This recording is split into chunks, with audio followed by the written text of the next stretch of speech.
Welcome to Vermontitude, a collaborative effort between Great Eastern Radio, the Brattleboro Reformer, and BCTV to bring you the stories behind the stories on the topics you want to learn more about. Because there's always more, so there'll always be Vermontitude. Hosted by me, Peter Fish Case.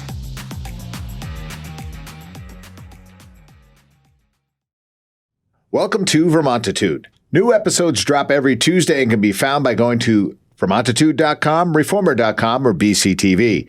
We come to you from our studios at the Innovation Box on Flat Street. I'm Peter Fish Case, and each week I try to cover the topics that are of concern to Windham County and the towns that reside within. Today we're chatting with Reformer reporter Chris Mays on a myriad of topics.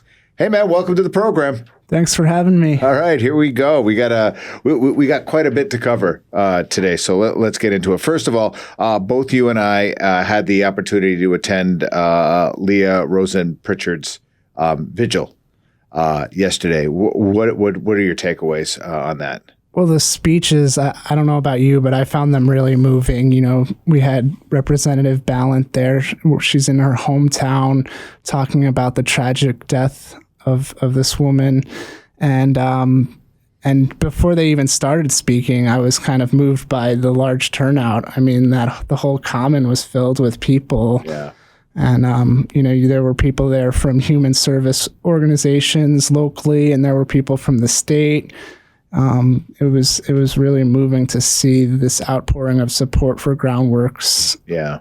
Yeah, it was nice to have that support, and I think that's where the rubber hits the road, that the community is still very much in favor of these services and supporting these people. And I feel yesterday's vigil did just that. Yeah, and just there was a lot of talk about how we really need to let people grieve, and we need to grieve as a community, not isolate. And there was a lot of talk about what Leah's family wanted people to do in her memory, which was to act with compassion, kindness, and empathy. Right. So that was a big takeaway for me. Big takeaway. It was. All right, Brattleboro is now the strongest town. Yeah, it came at an interesting time for Brattleboro. Yeah, don't you think? Yeah, and a lot of people have noted that, including the people who sort of defended Brattleboro in the contest. Planning director Sue Fillion talked about the challenges we have, drug issues, homelessness, you name it, housing, of course. Right. But there's also so much going on in Brattleboro to help housing and people and supporting people. So this contest was all about building resiliency. They didn't want a town that was already very resilient. Right. And you didn't see Woodstock in there, right? So, well, it's it truly is it was a very interesting take on what constitutes the strongest town, and like you said, and Sue was right to do that, saying we're not a town without problems, but we are a town that resolves problems. Yeah, and a lot of it is sort of town planning issues, sidewalks, parking, all that kind of stuff. So now with winning they won a few different rounds, and with each new round, they got some marketing and exposure through Strong Towns, this national media advocacy organization.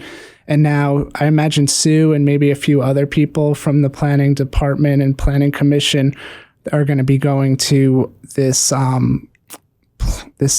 gathering, this national conference on planning. Right. Yeah. So I think it's all helpful. Anytime you can just kind of get in a room with folks that do what you do, sometimes there's always something you can learn. So it's a really nice opportunity, I feel. Yeah, and it's been really fun to follow. I don't write about sports, and I don't think I could, but this sort of had that feeling of being a sports writer, Yeah. I mean, if you followed this thing on social media at all, for sure, there were some people out there who were just real cheerleaders for this thing, and were getting super competitive around this thing, and wanted this thing to happen, and wanted Brattleboro to end up in the top slot, and hats off, you did it. Yeah. So it was fun to report on. It really was. Yeah. So I know how many actual rounds were there though? Was it I think they did 4 altogether. They Right. beat We beat a town in New Jersey, North Carolina, right? New York, Saranac Lake. Yeah, which is in New York. Yeah, and was that the last I one? don't remember. All right, but that's good for us. Yeah. Good for us. All right, let's jump down to the youth vote passing in Brattleboro. Now, this is not the first rodeo for this thing. This is the second or third time that we've kind of gone through this, right? Yeah. So explain to people exactly what this is, if you're not aware of what we're talking about. Yeah, so the current bill that's going to go, so it passed in the House and now it's going to go to the Senate, would allow 16 and 17-year-olds to vote in representative town meeting. So they'd vote on the budget and whatnot in the town. And they could also serve on the select board. Okay. And now, when you say serving on the select board, like having an equal share vote, or would it be more in the lines of like what our school board does with student representatives? It would be an equal share vote. Okay. So would there be 6 or just 5 select people? It would still stay the same. Okay. I believe you'd have to change the charter to change that makeup. Right. Yeah. Okay. And now the House is feeling good about this now because they feel like they've put some changes in necessary to get this thing through the Senate, but they've been there before. Yeah. So last year when the Senate was looking at overriding the governor's veto, because that's another issue at play here, because the Right. governor doesn't support it, still doesn't. Okay. All right. One of the issues was signing contracts with the select board. They said you have to be 18 years or older. And then the House got this memo from an expert saying that, they're signing these contracts as a body, not as individuals. It's a good point. It's a solid point. Yeah, for sure. So they're feeling comfortable. We don't even need to, you only need 3 to get something to pass on a select board. And so, yeah, I guess that makes a bunch of sense. So, I mean, what's your gut? Give us the Chris Mays gut. I don't know. I think maybe it will pass the Senate now. Yeah. Because that really was the bone of contention as far as I know. And, but we know the governor doesn't like this support thing. the idea. Yeah. He doesn't want a patchwork of age requirements throughout the state for different things. I understand the cleanliness behind that. I do. I sort of get that, and the contract signing thing is a really interesting stipulation. But the other thing. But so I'm curious. I mean, if you had to guess, do you think it'll get through the Senate and then he'll just veto it again? You think he's got? Do you think he's got the fortitude to do that? Would it be the third time he's done that? If he vetoes it this time? I think it would be the second time because the House has voted on it 3 times. Right. Yeah. Okay. Interesting. All right. So I guess we'll have to wait and see what happens there. Yeah. All right. So now I have to say, so we were recording on late on a Monday afternoon. I got the chance to answer all my back emails because Mays was stuck in the Kurt Dimes hearing. Yes. All right. So tell us what happened. So.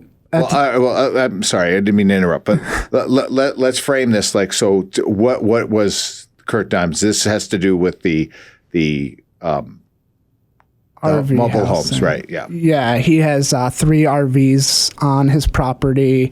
He's using them as housing. He considers them emergency housing, and he doesn't believe that they're subject to the rental code, the rental housing code in Brattleboro.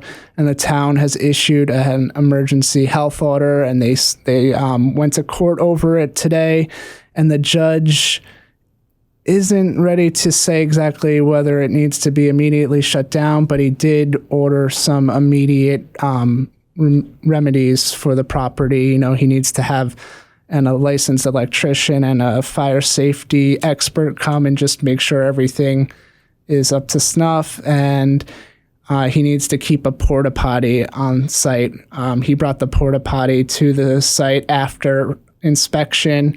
And so I think the judge feels like if he can have those things in line, then the people living there will be safe enough while this court hearing continues. Okay. All right.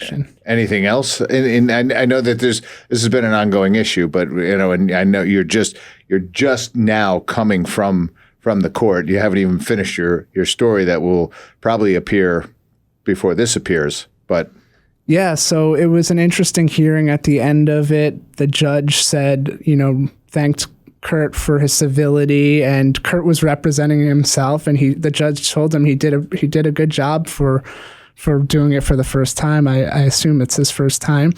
And it kind of is in stark contrast to the Development Review Board meeting I just covered, where the board upheld the zoning administrator's notice of violation against the property. Okay. It was very contentious. At one point, Kurt kept talking and said, "Call the police if you want, if you don't want me to talk." And then, the zoning administrator asked if the board wanted him to call the police, and I've never seen anything like that. Yeah, it's emotions run a little high and a little hot.